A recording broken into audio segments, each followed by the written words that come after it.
Welcome to episode 238 of Astrophiz. I'm Brendan O'Brien and we acknowledge Australia's first astronomers, the traditional owners and custodians of the land we are on.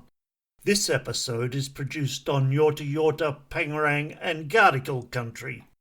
Join us as we fight for a greener future as we sit down with the world's leading space scientists to discover exactly how our universe works. And right now, I'm zooming over to Sydney, Australia, and I'm speaking with Kovi Rose, a fantastic multi-wavelength astrophysicist who has discovered the Rosetta Stone in space, which promises to unlock many more mysteries. Let's go. Hello, Kovi. Hey, Brendan, how's it going? Very well, thank you, Kovi. And hello, listeners. Today, we're speaking with Kovi Rose, a fantastic multi-wavelength astrophysicist at the University of Sydney and the CSIRO, who is also a brilliant science communicator.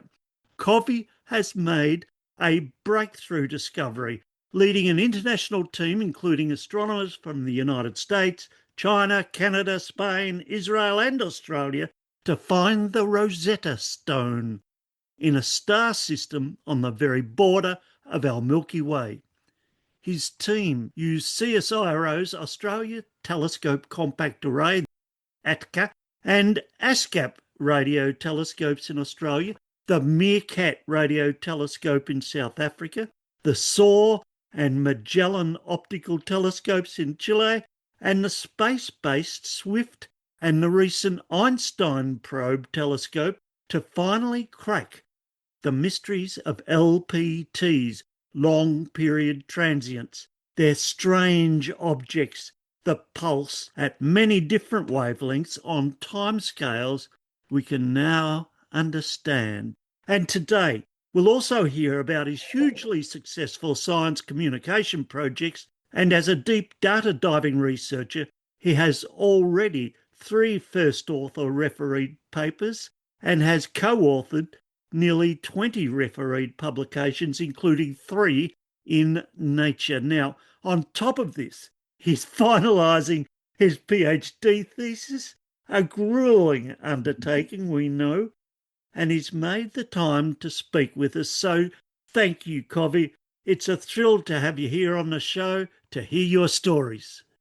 Thank you, Brendan, for that glowing introduction. It's definitely a thrill to be here. And of course, I will always make time for science communication. As you said, science can be a little bit grueling at times, and I take a lot of pleasure in being able to share my work with the public and find nice, simple, and accessible ways to communicate all the complexities that our universe has to offer. Beautiful. Okay, thanks. We'll get stuck right into it then, Kovi. So let's begin. Now, your current research into supernovae and cosmic transients is truly mind-bending, and your SciComm work, as I mentioned, is fabulous. And over many interviews here, we've noticed that the path to the stars is rarely a straight line. For some it is, but looking back at your school days or early at university, how did you first get hooked on astronomy and physics? How did it all begin for you, Kovi? Well, it was definitely not a straight line for me. I was a bit of a rambunctious kid. I had, a bit of trouble in school. I think I was very interested in a lot of different things, and I found myself mostly drawn towards the humanities. I liked asking interesting questions and arguing when I didn't like the answers. So science wasn't really a key part in my life up until I was an adult. And well, I guess the way that I got hooked on science was through astronomy. Found myself standing out in nature in a lovely spot that didn't have too much light pollution. And I found myself looking out at the stars for the first time in my life, really seeing just the immensity of them. And I was drawn to try to figure out what they were and dive into the mysteries of the universe. Nice. Thank you. Okay, what a beautiful start. So after your school career, university beckoned. How did your ambitions shift as you started mastering the heavy machinery of modern science? And for our early career researchers and undergrads listening, could you tell us how you arranged it and why you decided to move from Jerusalem to Sydney, Australia to complete your honours bachelor's degree in science and astrophysics at the University of Sydney and then stay on there for your PhD? How did you do it? Well, in a word, I guess stubbornness. I when I first started my degree at, as you mentioned, at the Hebrew University in Jerusalem, so I was looking to do astronomy. Like I said, I fell in love with the romantic side of astronomy, and I rocked up to the university on the first day, and they had put me into a physics degree, and I said, well, I want to do astronomy and astrophysics. Am I in the right place? They said, listen, we don't do standalone astronomy degrees here, so if you want astrophysics, you got to go through physics first. And heavy machinery is probably a great way to describe it because it was quite heavy for someone coming from a mostly humanities background. During high school in my matriculation in VCE in Melbourne, I didn't do math, didn't do science after year 10. So it was a lot of catch up I had to do. Ooh. And it was a bit of a slog trying to figure out, also doing the degree in a different language that wasn't my native language. It was a slog to kind of go through this heavy machinery to really get familiar with the fundamentals and basics of both mathematics and science that I needed to do astronomy. And if there are any undergrads listening who feel like they too are struggling, all I can say is just, keep pushing through. You can only do your best. You can't do better. I definitely had a few detractors, some fairly senior members of faculty who said some disparaging things to me along the way. And all I could do is just, keep doing what I wanted to do. I knew what my goal was. And so I pushed through it. In terms of the move from Jerusalem to Sydney to come back to Australia, I was, as I said, I knew what I wanted. I knew that I wanted to do a PhD in astrophysics. And I kind of was a little bit lazy and I thought, why am I going to bother wasting, quote unquote, 2 years on a master's degree if I know that I want to do a PhD anyway? And so I found a researcher here in Australia at the University of Sydney who I had already been working on a research collaboration with on supernovae, like you mentioned. And I was able to come to Sydney, do an honours year for 1 year rather than a 2-year master's, and then jump right into the PhD. So I guess the short answer to that question is basically a mixture of stubbornness and impatience to figure out how I could push through the hard bits and get to the interesting stuff as quickly as I could. And you've done it. Thank you, Kovi. That's a huge step and obviously a most successful one. Now, would you like to tell us about some of the people who have inspired or mentored or supported your amazing science journey?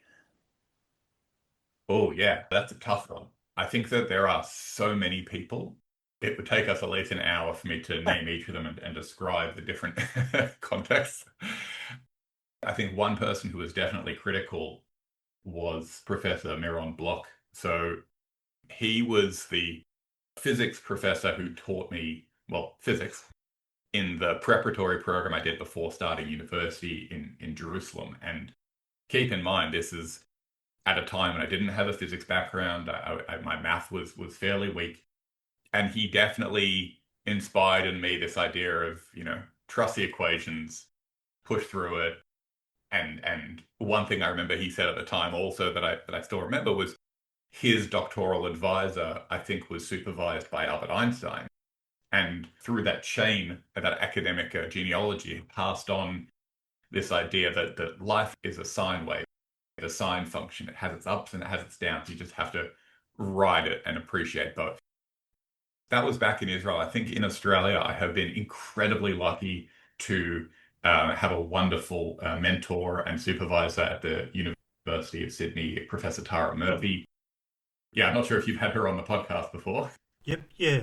Tara helped me really grow into my own as an early career researcher and has been incredibly both inspirational and supportive throughout my entire academic journey, also connecting me to other researchers and other mentors to help me along the way.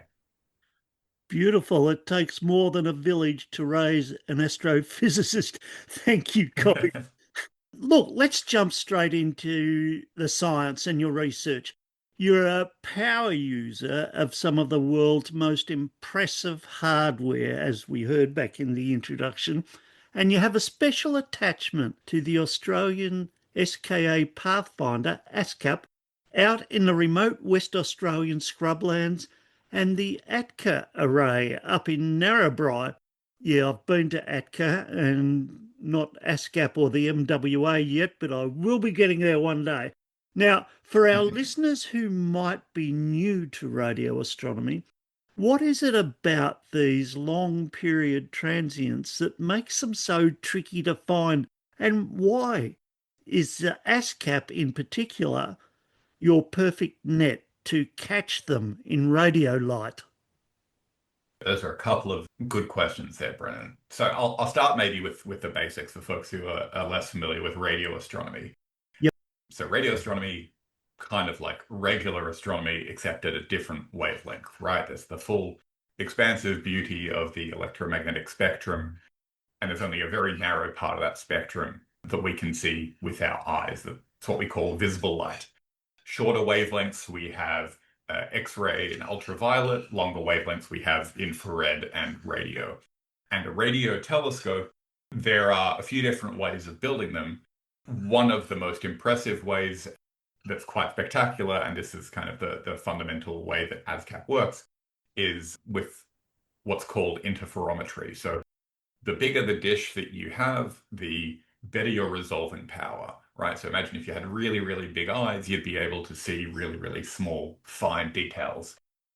With radio telescopes, at a certain point, building a bigger and bigger dish becomes somewhat of an engineering problem. And so what interferometry is basically this idea of rather than building a single, I should say, big dish, you build a bunch of smaller ones, spread them over a wide area, and digitally connect the signals together. So it's both cheaper and more efficient, and you don't upset the engineers.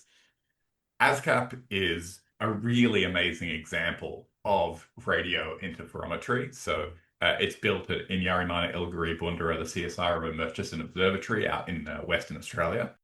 And it's just this phenomenal beast of a telescope that is able to observe huge chunks of the sky at once. So rather than looking at the universe through a tiny straw, we basically have a massive field of view that we can see. ASKAP field of view at a given time is about 30 square degrees. So the moon is about half a degree in size, right?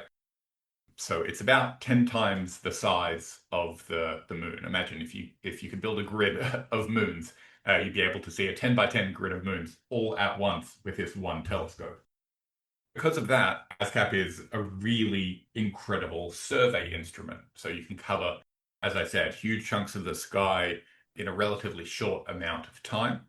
And as a result of that, we are able to detect all the things. So we can find detections of known populations like supernovae and stars, and see more of them than we had previously because of this kind of huge bucket of light that we're seeing capturing so much of the sky at once. And for these long period transients that you mentioned, they're really tricky to find because their properties are in some ways similar to pulsars, which we can talk about later if you like.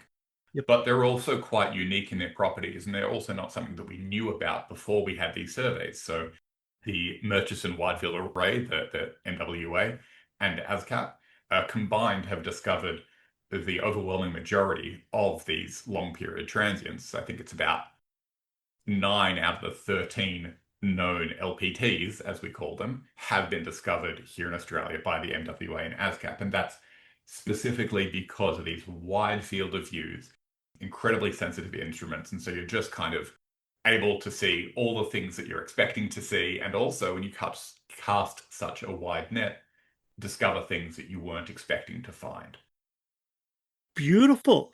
Okay, thank you. Look, that's a lovely overview of the local hardware we have here. Now, The radio telescope arrays that you work with, they pull in phenomenal amounts of data. These modern arrays have terabytes and petabytes for breakfast. Now, what software tools and processes do you use to sift through these impossible volumes of data to find something as rare as you've said we've only found 13 of them since 2005? Yeah, so as you mentioned, it's a lot of data. I think the official rate of raw data that ASKAP gets is about 12.5 terabytes of data per second. So Um, um, I dug up the statistic that there's something like 4,500 episodes of Play School, everyone's favorite TV show. You could download every single episode of Play School 10 times per second at that raw data rate. So yeah, you're right. It's a phenomenal amount of data. And we have these, as I mentioned, these kind of all sky surveys covering close to 90% of the entire sky from here in Australia. And when we run these surveys, which take about 2 or 3 weeks to run, we detect something like 3 million unique radio sources. Phew. So even if you have an army of PhD students, you can't really go through each of those individually and look at them closely. And so, as you mentioned, we have to have all sorts of software tools and processes to sift through these enormous volumes of data. And so one technique that we've been exploring with ASKAP is using circular polarization filters. So folks are probably familiar with polarized lenses, polarized sunglasses that you have. Maybe if you're going skiing or hanging out at the beach, you don't want to get the glare off the snow or off the water. So polarized lenses filter out polarized light. What circular polarization means is basically the light as it moves through space can be corkscrewing. So it's a wave that can move up and down, but also rotate as it moves. Yep. That's what we call circular polarization. And it's a relatively rare phenomenon. So very few natural processes in space create light that is circularly polarized, that is rotating as it moves through space. And the majority of the sources that we see, the majority of those 3 million sources that we detect with ASKAP are AGN, active galactic nuclei. These are the active centers of distant galaxies with supermassive black holes that are gobbling up stellar material. And AGN, even though they're the most ubiquitous sources of these frequencies, so we observe at about 1.4 gigahertz with ASKAP, AGN are not known to produce a lot of circularly polarized light. Less than 1% of the light that they produce is circularly polarized. So by applying this polarization filter, almost like chucking polarization sunglasses on the telescope, we go from 3 million sources down to 100. Now, this is a tractable number Yep. that I can sit down and go through and figure out what's going on. And by doing so, I basically found a bunch of stars, most of which had not been detected at radio wavelengths before, a bunch of pulsars that we had all detected previously using the Loreang Parkes radio telescope, also here in New South Wales. And then the remaining unknown source that we found was one of these long period radio transients. That is very clever filtering. That's brilliant. Thanks, Kovi. Look, I can't wait to see what quantum computers will find in all that data that the SKA is going to fire hose onto you and your fellow researchers. Right now, we are already fully embedded in the AI era. Can you tell us what's going on with AI in radio astronomy, Kovi? Yeah, it's a great question, Brendan. I think that we are at the point now where we're kind of on a precipice of having astronomers effectively be data scientists. Yep. And it's a little bit tricky, right? Because as I said, my training was in mathematics and physics and astronomy and a little bit of coding, but I've myself and a lot of astronomers of my generation are basically becoming accidental data scientists. And so that involves everything from using machine learning algorithms to detect anomalies, right? To look at a whole bunch of different data points and look for the weird one, have a software tool that will identify outliers. With AI in particular, it's not just about finding weird things, but also finding ways to optimize the tools that you're using. So in the past, let's say I would write a bit of code and I would try to get it to run on a small data set before testing it on a larger data set. And if I wanted to make it better, if I wanted to optimize it, if I wanted to add all sorts of new bells and whistles to it, or if I encountered a bug, something wasn't working right, hey, as I said, I'm not trained as a data scientist, so bugs happen. I would end up spending hours or maybe days trying to make those improvements, trying to make those fixes. And so I think what's really great about the AI era, as you put it, is that we can optimize ourselves, we can work more efficiently. So we can take a basic piece of code that we wrote to find interesting sources in the sky, and with the help of generative AI tools, optimize it, make it work better. If we encounter a bug, we can fix it faster. All this to say, we should still be doing the basics ourselves. We need to understand what we're doing and not just be blindly asking AI to do our work for us.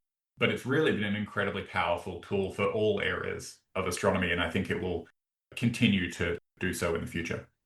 Fantastic, Kovi. AI and machine learning are clearly now the ultimate collaborators for radio astronomers. Now, let's talk about this massive new Nature astronomy paper that has the global science community buzzing. I just watched your Dr. Carl interview. It's fantastic. And your team has just discovered what you're calling a stellar Rosetta Stone, the system ASKAP 1745. We know, as you've just explained, LPTs, long period transients, have been a massive puzzle because they spin way too slowly to be traditional pulsars that you hinted at.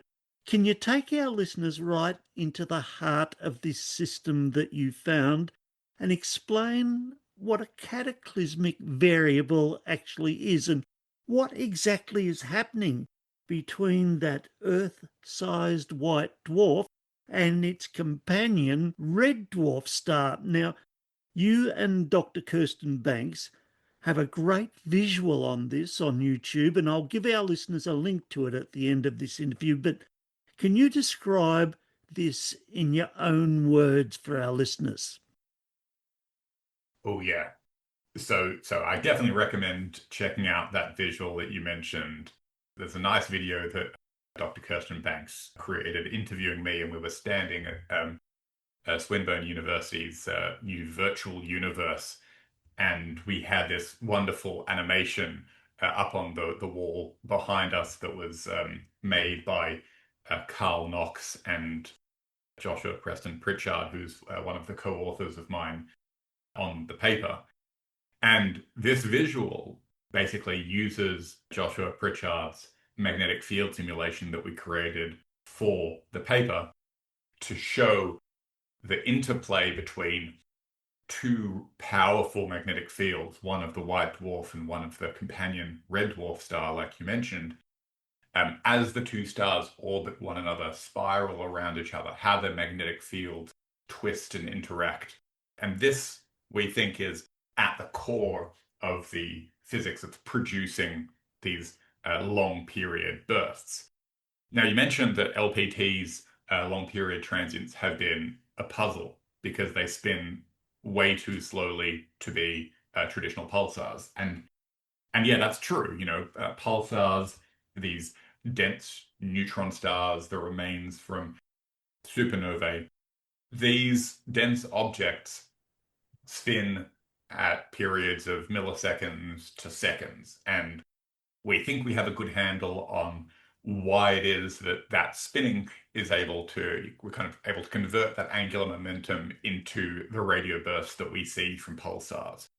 The problem is that mechanism kind of doesn't work. It should not be efficient enough to produce the radio burst that we see if the neutron star is rotating more slowly than tens of seconds, certainly not minutes. And the first LPTs that were discovered using the NWA had periods of 18 minutes and then 20 minutes.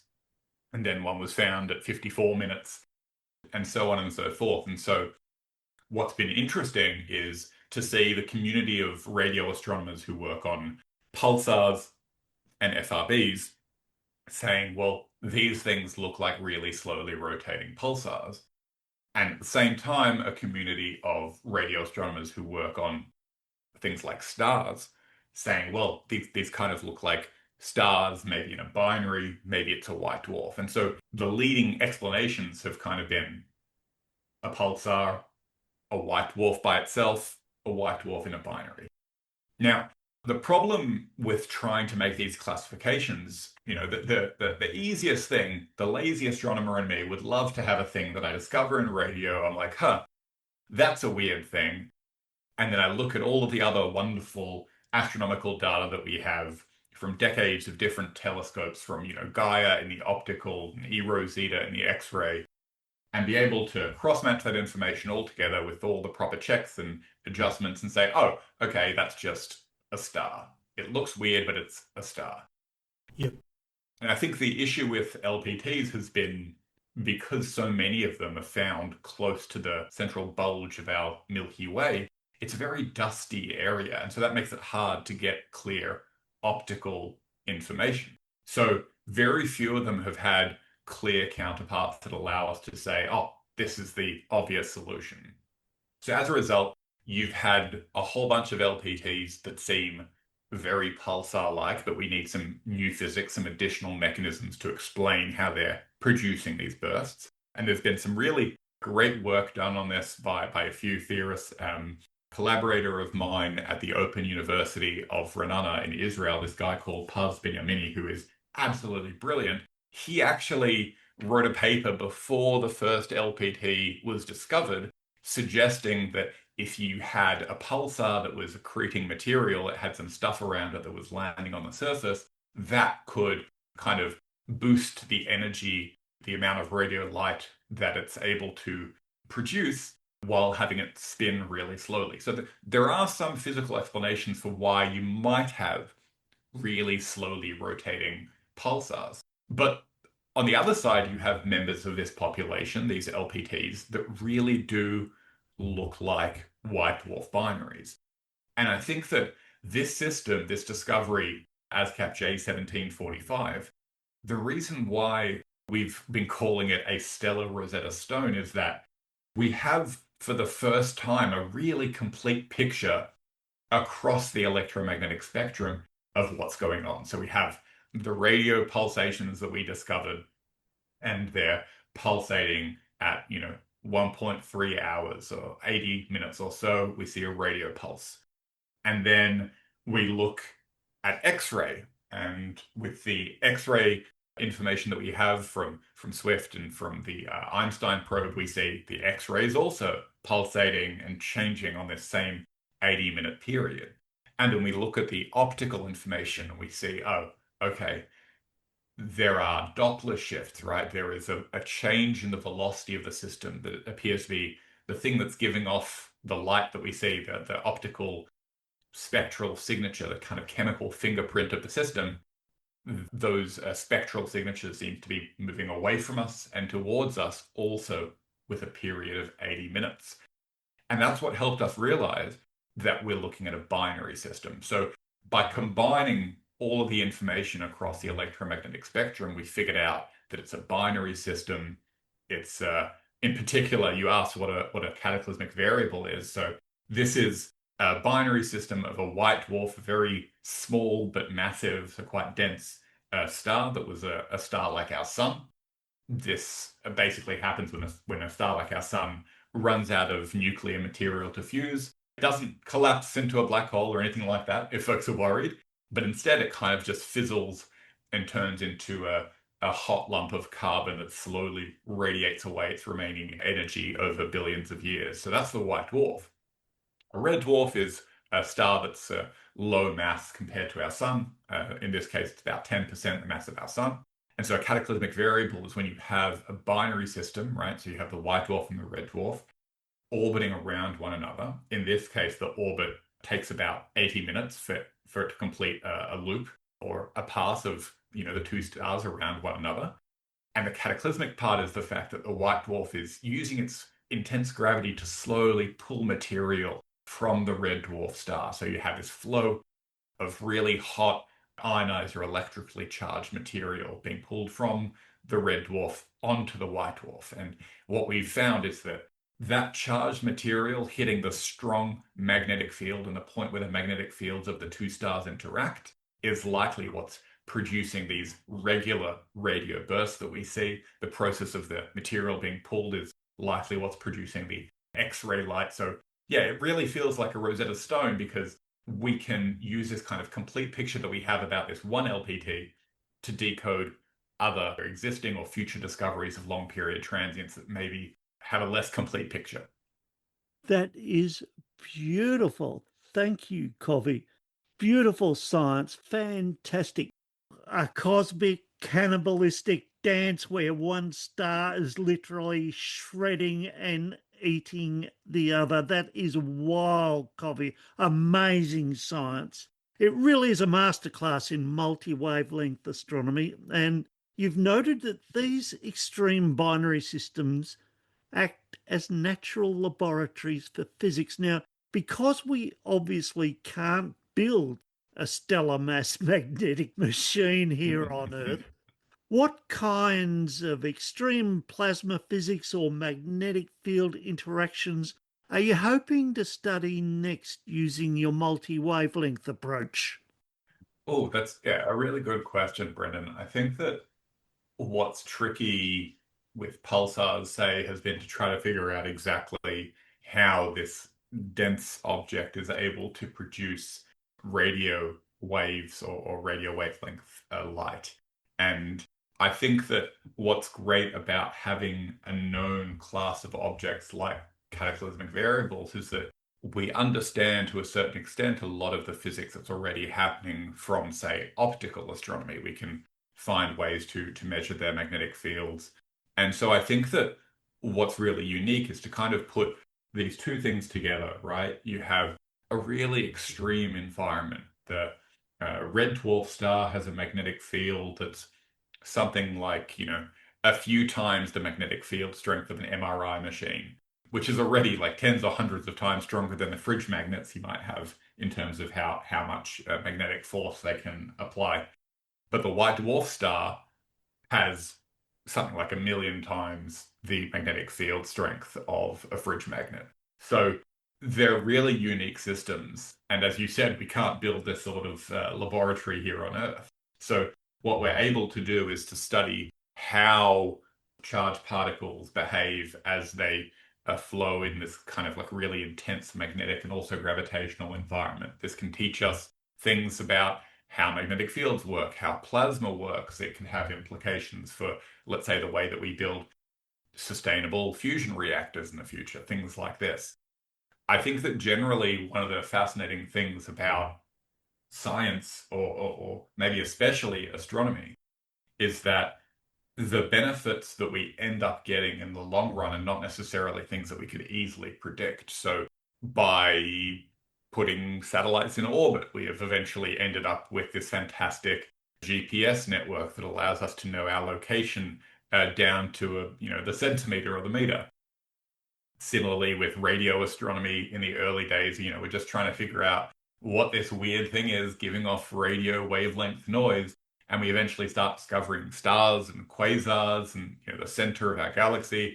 And along the way, in order to help us make these discoveries, the technology that we get along the way is Wi-Fi, which is invented here in Australia at CSIRO. So I think that I could have a guess at some of the things that we might be able to discover, but one of the things that's really quite special and unique about astronomy is you never know what amazing scientific or technological discoveries you're going to make along the way. Beautiful. Thank you, Kovi. I love the way you astrophysicists can build these great laboratories in the sky. Now, I suspect your thesis submission is just around the corner, and I found your thesis title on the University of Sydney website, A Search for Unusual Radio Transients with ASKAP/VAST. How is the thesis writing going, Kovi? Have you set yourself a deadline for submitting your paper? Yeah, I think that for most PhD candidates, that question is somewhat of a scary and impending one because as that deadline approaches, they're kind of frantically pulling stuff together. I'm quite fortunate, as I mentioned before, my supervision team, my mentors, and my colleagues have been extremely supportive and really set me up for success. So as I head towards the deadline for my thesis, which I set myself a deadline for the end of next month. Oh, It's very much around the corner. But yeah, my official deadline is the end of August. So that's the worst case scenario. But I'm also at the same time writing another paper on this really interesting work that I'm doing, looking for linearly polarized, this time not circular, linearly polarized variable radio sources, working a lot on AGN, these active galactic nuclei. So the thesis writing is going decently. I'm happy with it. And the only obstacle to that is the fact that I'm trying to squeeze in a fourth first author paper before that deadline as well. of, of course you are.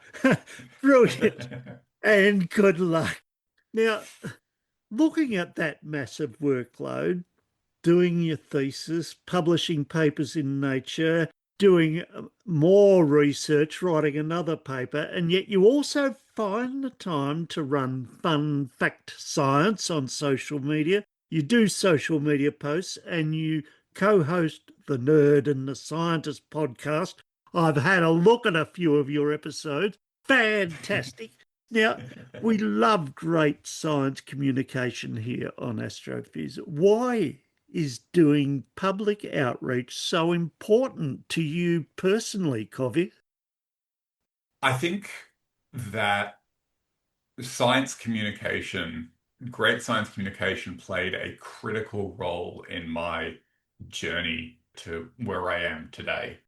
And I think that if not for science communication, I might not have found a way to motivate myself through the slog that was my undergraduate degree. So I started Fun Fact Science, which you mentioned, I think the first summer holidays, kind of at the end of my first year of undergrad.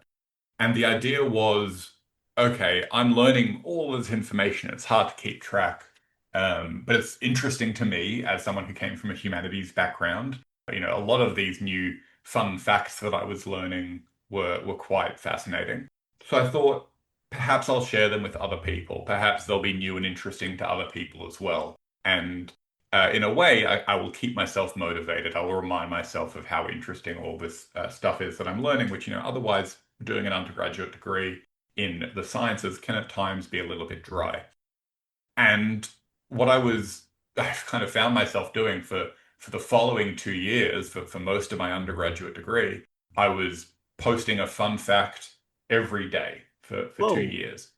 You know, writing them myself, getting suggestions from friends or colleagues, having a cool video or image or GIF that would go with them.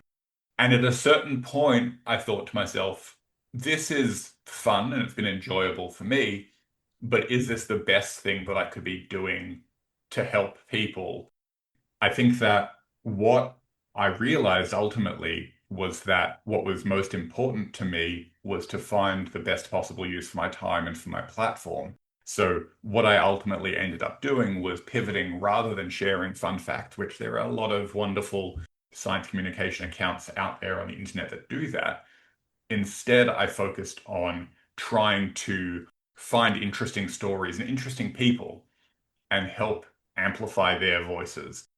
So I ran campaigns I connected with a lot of other science communicators and we ran campaigns together trying to amplify things about women in STEM, for example. Yep. Or, you know, interesting discoveries related to extremophiles, these tiny extreme organisms that can live anywhere from deep sea to potentially in outer space, in the jets of materials coming off the moons of Jupiter. And as I built up this community, what I realized as I was doing all of this work was that I was more passionate about having these conversations, getting to meet interesting people, learning about their science, because again, coming from a non-scientific background in my schooling, I really didn't have a chance to learn why all of these other sciences were interesting. Rather, I was, mostly just learning about astronomy in my own journey at university. So that's something that was a big deal to me. It's why myself and my co-host Benjamin Salas started the Nerd and the Scientist podcast. Benjamin runs a huge Facebook page called Science Actually, where he also does the fun fact thing and also kind of shares a lot of interesting information. And the whole idea is to find people doing interesting science and share that in a way that's accessible to other people. As I said, my undergraduate degree was a slog for me. It was difficult. It was an uphill battle. And I think that the important part of learning about the universe is to understand it and communicate it, right? So you're not just learning about things to publish a paper, be it in Nature or otherwise. I think we should be learning to educate ourselves, to educate those around us, and to really try to make the world a better place through education.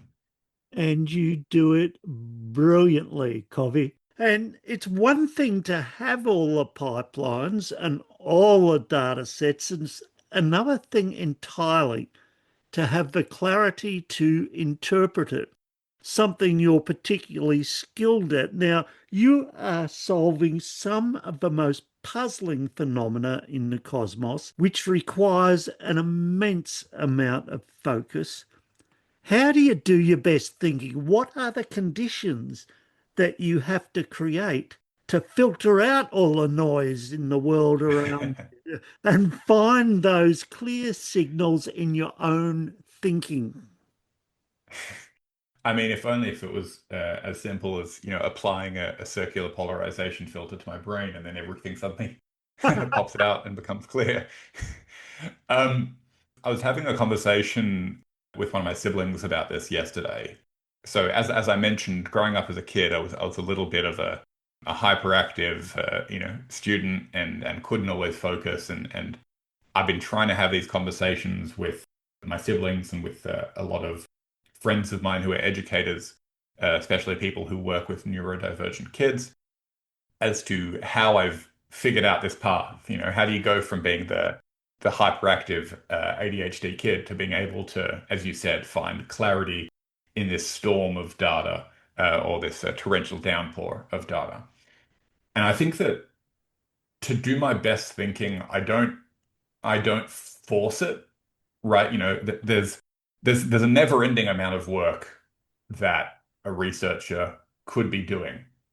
And I think that what's important for me is to recognize what condition my mind is in, right? Am I feeling anxious? Am I feeling hyperactive? Am I feeling unfocused, right? And, just like when I was in my undergraduate degree and I thought, oh, I have to keep working on homework until 2 a.m., 3 a.m., just keep, finish the thing, only to wake up in the morning and realize that doing work while you're half asleep means that you've only done poor quality work, and you end up needing to, waste another few hours completely redoing it. In undergrad, I realized the answer is sleep.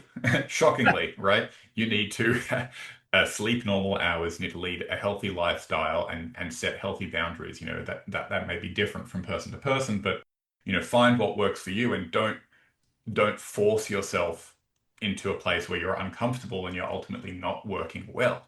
And so in the same way, when it comes to how I think about research and science, if I set myself goals and I try to plan what tasks I'm going to work on throughout the day and throughout the week. But if I find my mind in a place that is not conducive to a particular task, I have another task that I can switch to that will maybe use a different part of my brain. If I don't have the headspace to be writing code or doing programming, I can maybe try to do some writing. If the environment I'm in is too noisy, if I try listening to different music or listening to the sound of rain or white noise, whatever it is, and nothing seems to be working, I switch to tasks like reading scientific papers or maybe responding to emails with collaborators that I have overseas. And I think this hack, if you will, of just kind of recognizing where your mind is at and choosing the task accordingly allows me to procrastinate in a productive way, right? Rather than burning out and forcing myself to do something, I task switch in a way that allows me to be efficient at a bunch of different things. And so I think that's kind of how I allow myself to be productive, to work on a whole bunch of different projects and not force myself to, be being the best programmer all day, every day, but to really kind of follow the lead of where my mind is at and work accordingly. Beautiful. I love that phrase, productive procrastination. That's incredible. It's very inspiring, Kovi. And look, I'll dig a bit deeper. A natural follow-up to that. I always try and show the person as well as the scientist. You've certainly showed us more than just a scientist. Given all the time that it must take, you've alluded to research a new paper, to research for your PhD, to write your thesis paper, and obviously it's more a book than a paper. You're leading those international research teams, you're meeting your self-imposed SciComm deadlines. I presume you sometimes eat and sleep. Now, what are some of the other things that bring you great joy and relaxation each week? I think that the thing that brings me the most joy is to surround myself with good people who I know only want to support me and only want me to succeed. And these are also honest people, meaning because I know that they care about me and because they're honest, I know that they can give me criticism, constructive criticism that I can take properly, right? If you try to get feedback from someone, or if you get feedback rather from someone who isn't a close friend or someone you don't really trust to be honest, you might think, oh, they're just jealous of me or they're just trying to manipulate or this or that. And so I'm very fortunate, both my partner and my family and my friends, these people know how to be supportive, know how to hold me accountable for both, the work that I need to do, but also hold me accountable to take time off when I need to and to have that relaxation.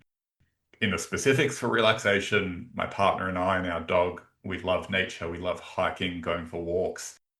In addition to hiking, and I just did a fantastic hiking trek across the Kepler Trail in New Zealand a couple of months ago with some mates. It was a really nice way to disconnect. So maybe, some people talk about work hard, play hard. I think it's not about playing hard. It's about finding a way to allow yourself to disconnect and say, cool, I'm going to be on a mountaintop in New Zealand this week, or scuba diving, which I also love to do. I also find incredibly relaxing. It's almost like being in space from what I hear. Finding these pockets of time where you can allow yourself to disconnect, to relax, reboot, and then you come back refreshed and you can tackle all the things that you need to do. Beautiful. That's a great approach, allowing yourself to relax rather than making yourself do it. That's beautiful. Thank you. Okay. The future of radio astronomy in Australia is looking brighter than ever, especially with the square kilometre array coming online over the next few years. And as you prepare to wrap up your PhD and submit in August and take the next big leap in your career, what are the big cosmic mysteries that you've got your sights set on next?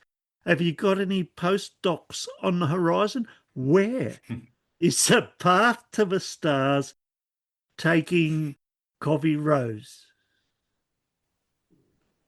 Yeah, it's a good question. I'm still deep in the application period of trying to find a postdoc. My ideal world is to find some role that will allow me to keep doing this sort of research that I've been doing in radio astronomy. We have a wonderful, wonderful group at CSIRO, at the Space and Astronomy Department, who do incredible research. I would love to work there. There are also some incredible groups around Australia, here where I'm calling from in Sydney, but also at other universities that are really taking charge as Australia steps up in the next few years to, as you mentioned, play an incredibly important role, and not just in the SKA, as you mentioned, which is coming online in Western Australia, but also in the way that radio astronomy is going to be playing a complementary role to the recently launched LSST, the Legacy Survey in Space and Time that's being run on Yep. the optical Vera Rubin Observatory in Chile. Yep. So there are a lot of different things that we can contribute as a country, and that I'm hoping to contribute with my skill set.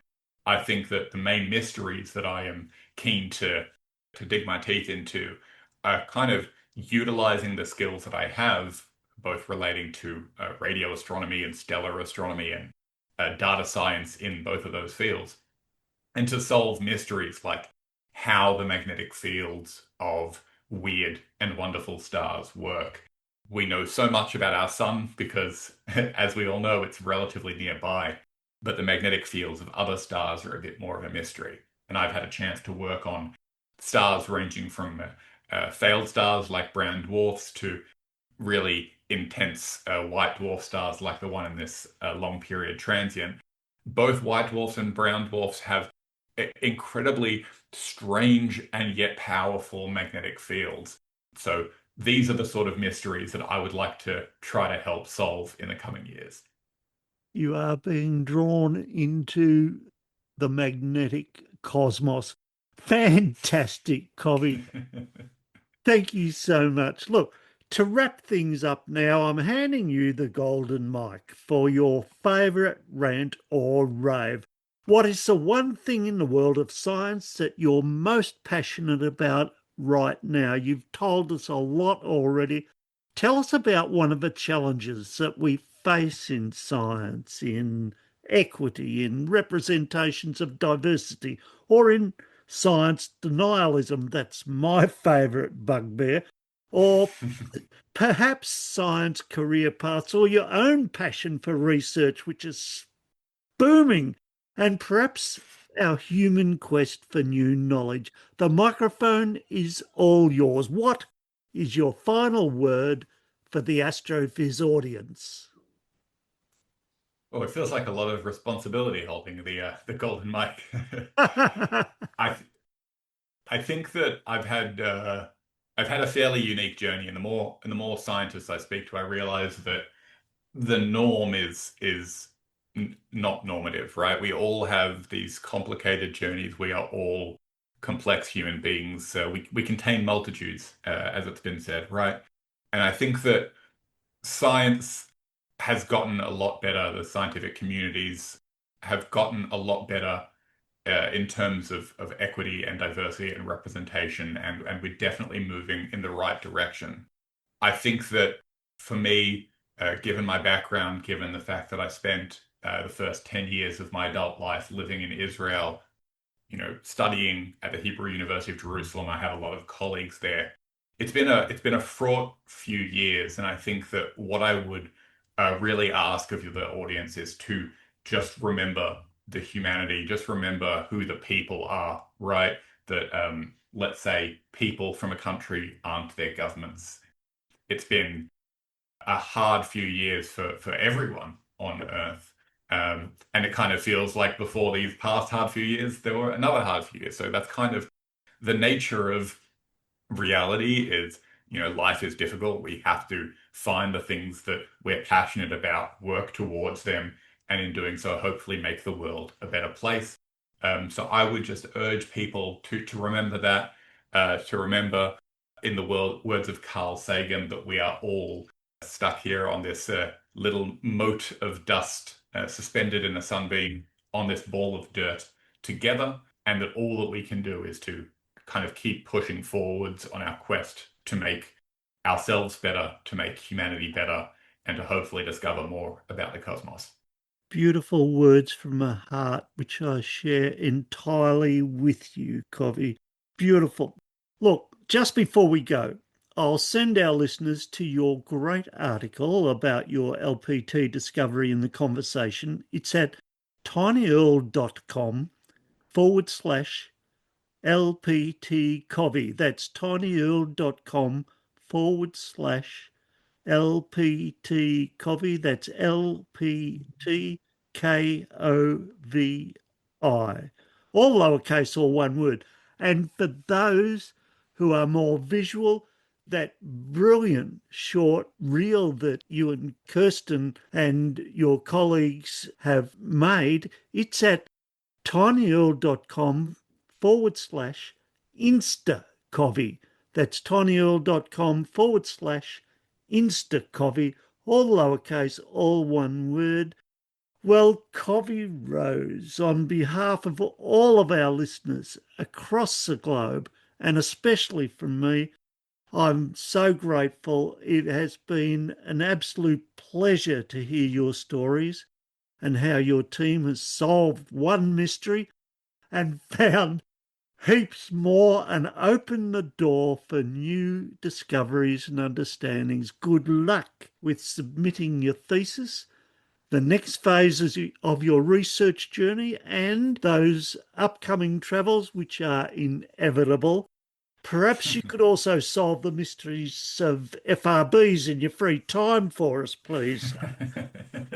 May your career continue to be such a blast, Kovi. Thank you so much for joining us on Astrophiz. Thank you, Brendan. It's been a pleasure, a roller coaster as well. Thanks for giving me this opportunity to talk about my science and all the wonderful people who are involved in my work. It's been fun. Catch up. So make sure you subscribe to Astrophiz, tell your astro buddies, and join us on the first of each month for Dr. Ian Musgrave's Sky Guide, so you can plan your observing schedule, and on the 15th of each month for an in-depth interview with another one of the world's leading space scientists. Have fun, look up, clear skies. Radio Wave!